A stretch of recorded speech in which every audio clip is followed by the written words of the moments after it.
dan bahagia, ibu dan bapak guru hebat. Untuk membangun budaya sekolah yang positif dengan lingkungan yang aman dan mendukung murid untuk menjadi pribadi yang berdaya, seimbang, dan bahagia, salah satu upaya yang dapat dilakukan oleh guru adalah memahami kebutuhan dasar yang mendasari perilaku murid. Pada video kali ini, kita akan membahas tentang 5 kebutuhan dasar manusia.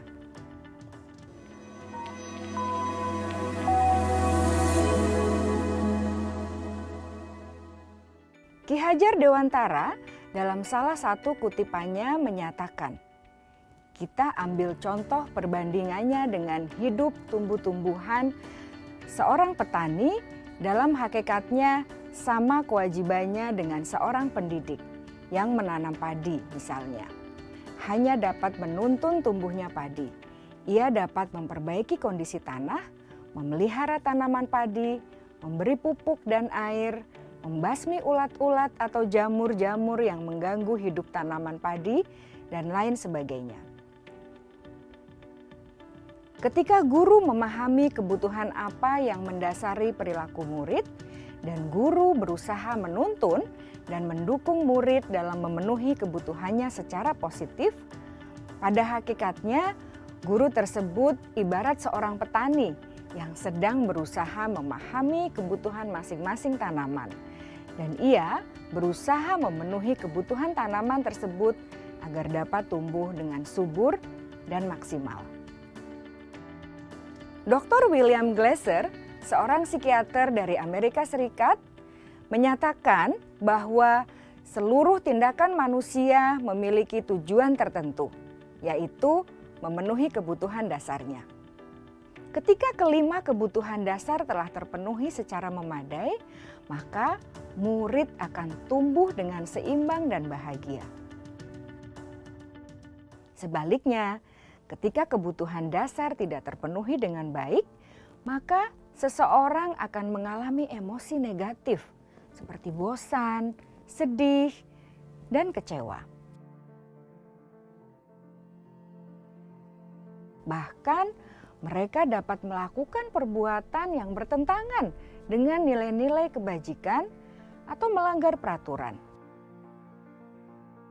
Dengan kata lain, perilaku buruk seseorang biasanya adalah respons dari kebutuhan yang tidak terpenuhi.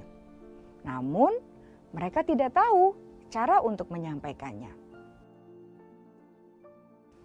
Ada 5 kebutuhan dasar manusia menurut Dr. William Glasser, yaitu yang pertama, kebutuhan untuk bertahan hidup atau survival. Yang kedua, kebutuhan untuk merasa diterima atau love and belonging. Yang ketiga, kebutuhan akan kebebasan atau freedom. Yang keempat, kebutuhan akan kesenangan atau fun.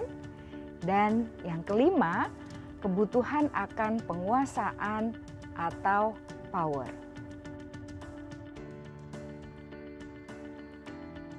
Kebutuhan dasar yang pertama adalah kebutuhan yang bersifat fisiologis untuk bertahan hidup atau survival.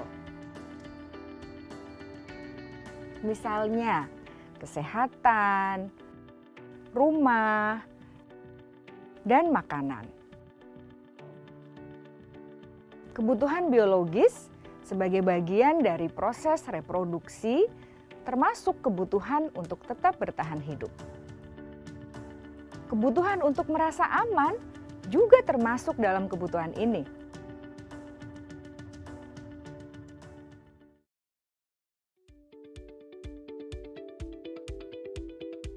Agar murid dapat belajar dengan baik, kebutuhan mereka akan rasa aman, pangan, sandang, dan papan harus terpenuhi.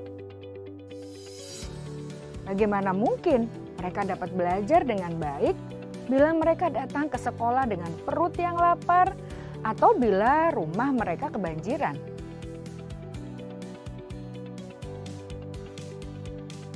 Setelah kita mengetahui kebutuhan pertama yang sebagian besar bersifat fisiologis, mari kita lihat kebutuhan kedua sampai kelima yang semuanya berhubungan dengan psikologis. Mari kita lihat kebutuhan yang kedua, yaitu kebutuhan akan perasaan diterima oleh kelompok atau komunitasnya, atau kebutuhan love and belonging. Kebutuhan ini meliputi keinginan untuk tetap terhubung dengan orang lain seperti teman, keluarga, teman kerja, dan kelompok di mana kita tergabung. Setiap murid ingin menjadi bagian yang berharga dari kelas dan juga sekolah. Mereka juga ingin diterima oleh orang lain dan kelompoknya. Bahkan murid yang terlihat paling cuek pun jauh di dasar hatinya pasti ingin merasa diterima. Sebagai guru seharusnya kita dapat menerima murid kita apa adanya, sesuai dengan kodratnya. Karena setiap murid adalah unik. Mereka memiliki kekuatannya masing-masing sehingga guru seharusnya bisa menciptakan kesempatan untuk murid berkolaborasi dan memiliki ikatan emosi satu sama lain. Murid-murid yang memiliki kebutuhan yang besar untuk merasa diterima, biasanya mereka belajar karena suka pada gurunya, dan mereka juga suka bekerja dalam kelompok. Kebutuhan yang ketiga adalah kebutuhan akan kebebasan atau kebutuhan membuat pilihan. Murid harus diberi kesempatan untuk membuat pilihan dan bertanggung jawab atas pilihan yang mereka telah ambil. Memberi mereka kebebasan bukan berarti membiarkan mereka melakukan apa saja yang mereka mau, melainkan lebih memberi mereka kesempatan untuk membuat pilihan, menyuarakan pendapat mereka dengan percaya diri, dan memberi mereka kesempatan untuk mencoba hal-hal yang baru. Pembelajaran dengan metode yang beragam dan menarik juga akan memenuhi kebutuhan murid tentang kebebasan ini. Pembelajaran berdiferensiasi di mana guru menyediakan beberapa jenis tugas yang bisa dipilih oleh murid sesuai minat mereka, sangat baik untuk mengembangkan murid menjadi lebih mandiri dan memiliki motivasi internal. Karena kebutuhan akan kebebasan pada dasarnya adalah kebutuhan untuk mandiri, memiliki otonomi, memiliki pilihan, dan mampu mengendalikan arah hidupnya sendiri.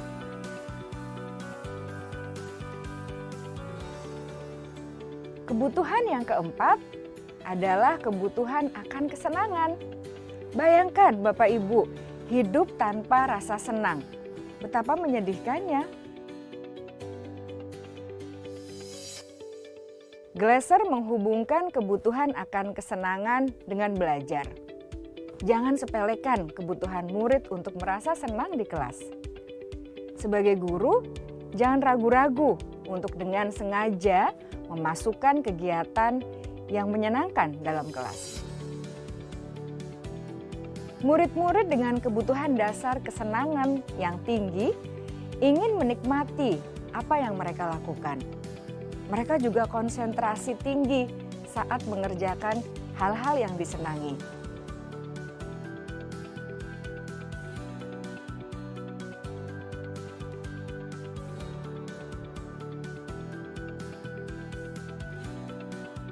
Kebutuhan yang kelima adalah kebutuhan akan penguasaan.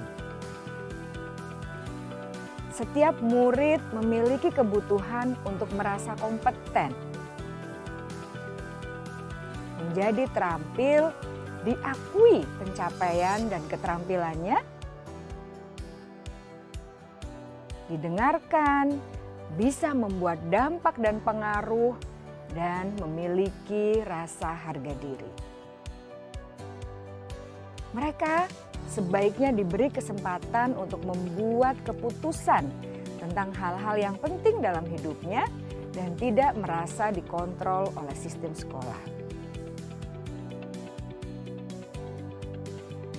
Pada murid yang telah menginjak usia remaja, seringkali mereka merasa tidak memegang kendali atas kehidupannya sendiri, karena guru kerap kali berpengaruh dalam mengambil keputusan. Murid-murid yang memiliki kebutuhan dasar akan penguasaan yang tinggi biasanya selalu ingin menjadi pemimpin. Mereka juga suka mengamati sebelum mencoba hal-hal yang baru. Mereka juga perfeksionis dan merasa kecewa bila melakukan kesalahan.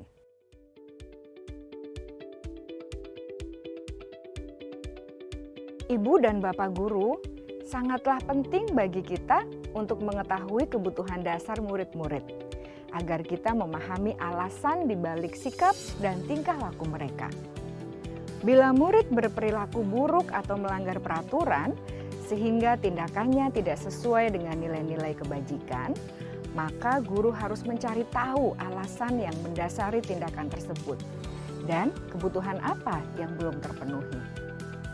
Melalui percakapan dengan guru dalam pendekatan disiplin positif, murid dapat diajak untuk bersikap reflektif dalam mengenali kebutuhan-kebutuhan yang berusaha mereka penuhi dan mendasari tindakan mereka. Jika guru mengabaikan perilaku buruk murid-murid, maka perilaku tersebut akan berpengaruh pada suasana kelas yang kurang kondusif dan akan berpengaruh pada tujuan dari pendidikan itu sendiri. Ibu, Bapak guru hebat, mari kita menjadi guru yang lebih baik dengan memahami kebutuhan dasar murid-murid kita dan senantiasa membimbing mereka untuk menjadi pribadi yang berdaya, seimbang, dan bahagia. Salam dan bahagia, Ibu dan Bapak guru hebat.